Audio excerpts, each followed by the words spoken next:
नमस्ते स्टूडेंट्स, आइए आज हम फिर चर्चा करते हैं 10th मैथमेटिक्स की।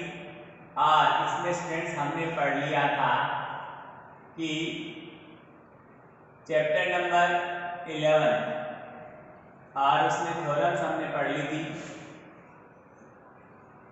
उन थ्योरम्स में हमने पढ़ा था कि किसी कोण का अंतर विभाजक सामने की भुजा को शेष भुजाओं के अनुपात में विभाजित करता है। चैप्टर नंबर हमारा 11 था और चैप्टर का नाम था सिमिलरिटी।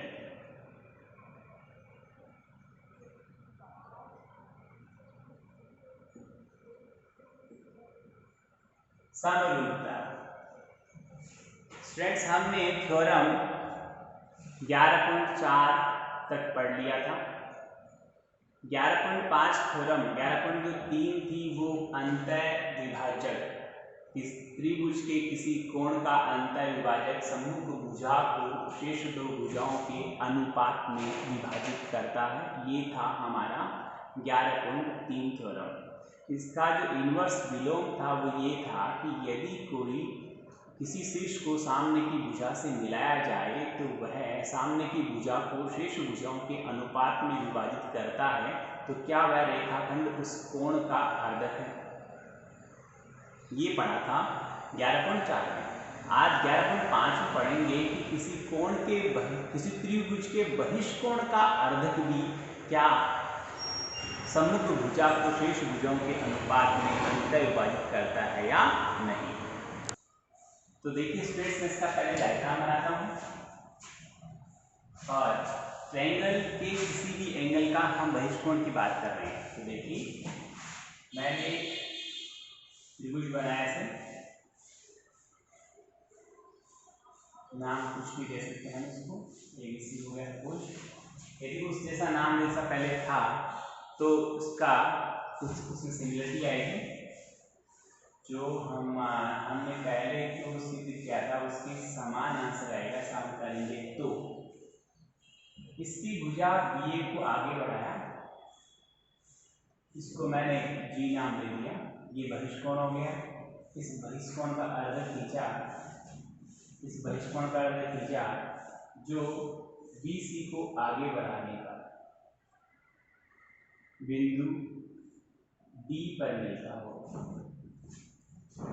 ठीक है, बहिष्कोण है ये GAC, बहिष्कोण है, एक्सटर्नल एंगल है।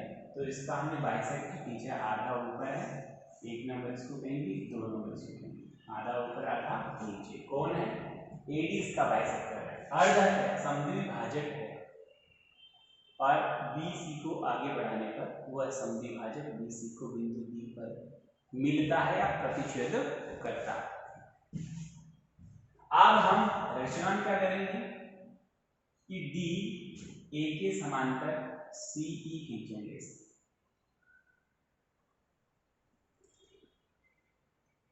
CE खींचिए, D A के समांतर CE खींचा और कोणों को क्रमांक दिया। एक तो ये वाला कोण आ गया, इसको 3 नंबर दे दो, कोई दो, और इसको 4 नंबर। ओके, ये इसके समांतर हमने रचना में खींची। समझ में आई? हालांकि किताब में सब कुछ लिखा हुआ, मैं आपको समझा रहा हूँ, प्लस कैसे लिखना वो भी बता रहा हूँ। देखिए आप दिया गया लिखेंगे कि त्रिभुज ABC के बहिष्कोण CAG का अर्धक AD BC को आगे बढ़ाने पर G पर प्रतिच्छेद करता है।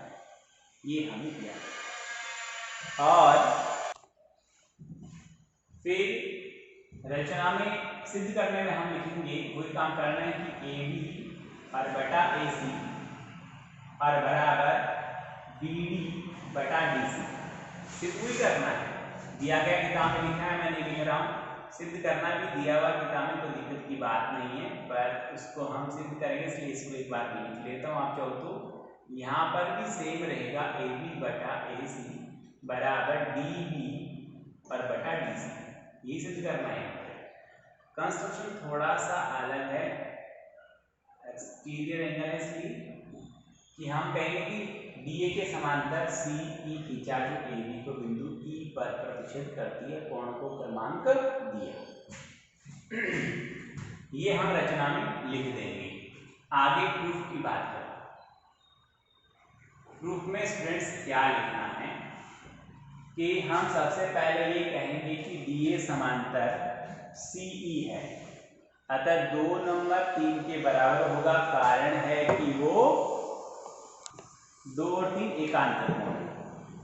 फिर 1 नंबर 4 के बराबर होगा क्योंकि 1 और 4 संगत कोण है, करस्पॉन्डिंग एंगल्स है।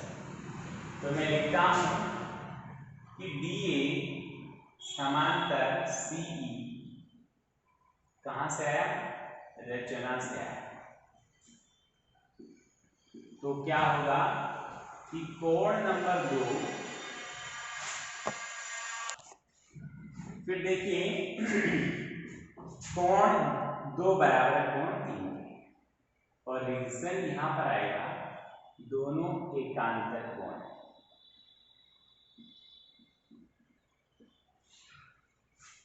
कोण 1 बराबर होगा कोण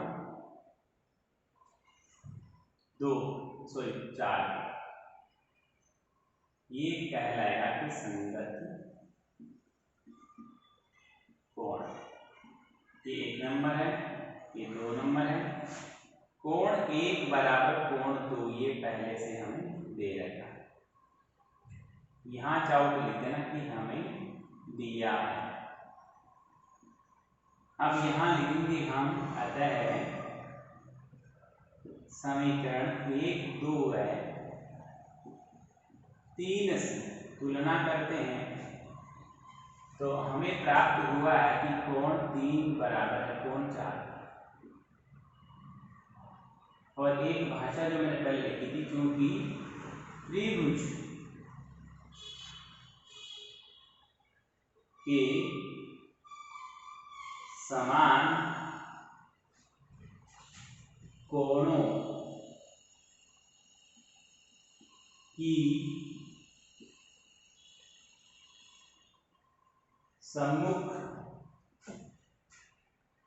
भुजाएं, समान कोणों की सम्मुख भुजाएं समान होती। इतना लिखिए, हमने आगे बोला है, आप लिख लेना जैसे का मतलब इसलिए मैं आगे इधर काम करूंगा। तो 3 नंबर के सामने भुजा है ए और 4 के सामने एक्स। ठीक है, आप ही कहेंगे क्योंकि त्रिभुज पूरा बड़े वाला त्रिभुज केवल समझना, त्रिभुज डी ए बी में डीए समांतर सीई है, ऊपर लिखेगा हमने रचना से। तो आधारभूत आनुपातिकता प्रमेय के अनुसार ए डी या ए अपॉन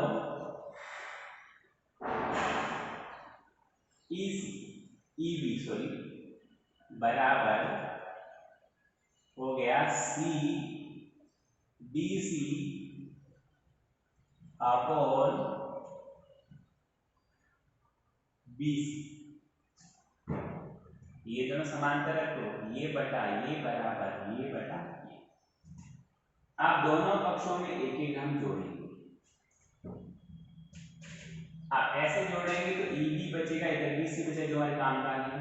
हमें चाहिए डी सी और ए बचा कर रखना, डी सी और डी सी और ए बचाना। ए क्यों बचाना, ए किसके बराबर, ए सी के बराबर, ए किसके बराबर है, ए सी के। तो हमें जो डी सी और ए तो बचाना है, इन दोनों को हटाना है। तो मैंने लास्ट वीडियो बताया था कि जो हमें चाहिए वो हर में रखो ताकि बच जाए, अंश तो परिवर्तित हो जाए।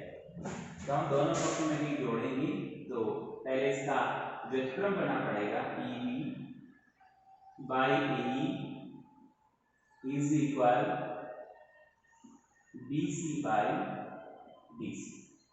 आप दोनों पक्षों में एक एक जोड़ेंगे। तब उसका रिजल्ट देखो क्या है।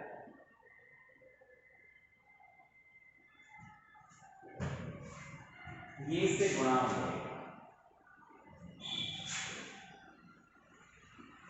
ए प्लस ईबी बटा ए बराबर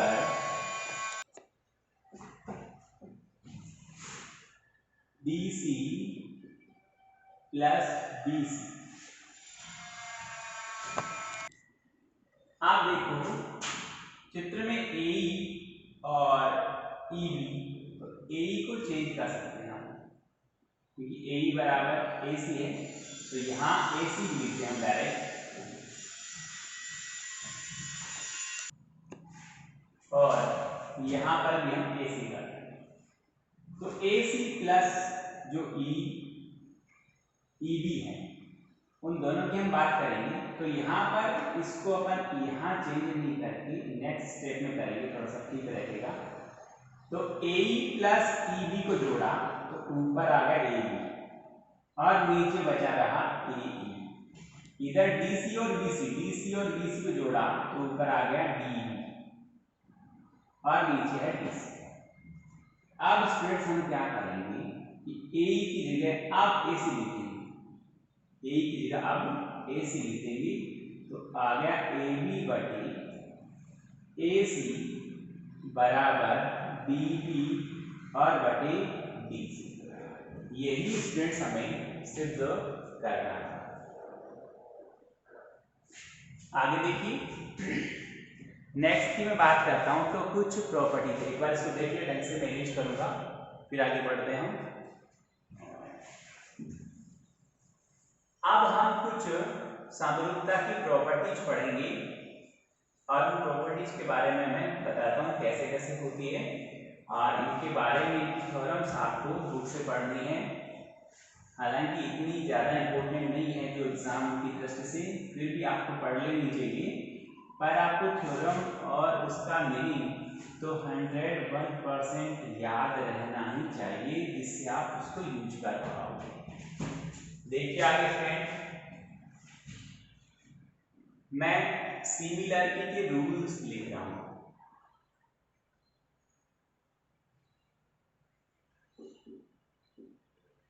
ठीक है, सिमिलरिटीज रूल। और कौन से रूल्स हैं, फर्स्ट की बात करता हूं मैं। तो फर्स्ट स्टूडेंट्स हमारे पास बात करें एस और एस, भुजा और भुजा, साइड साइड साइड। इस रूल में क्या होता है, एग्जाम्पल के तौर पे समझाऊंगा। दो ट्रायंगल है आपके पास में, और इसको नाम मैंने दिया ABC और इसको दिया हमने PQR।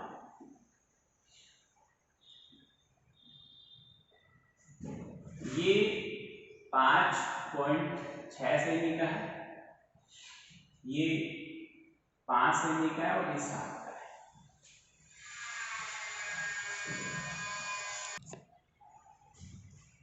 अब ये मानो 11.2 का है, ये 14 का है, और ये 10 का है सेंटीमीटर मान। तो यहां देखिए आप कि मैंने AB और बटा PQ फाइंड आउट किया, 5.6 बटे 11.2, रिजल्ट आया 1/2। इसी तरह मैंने AC बटे PR फाइंड आउट किया, तो वो आया 5/10, ये भी 1/2। फिर मैंने BC बटा QR लिखा, ये फाइंड आउट किया, तो 7/14, इट मीन्स 1/2। तीनों इक्वल आ गई।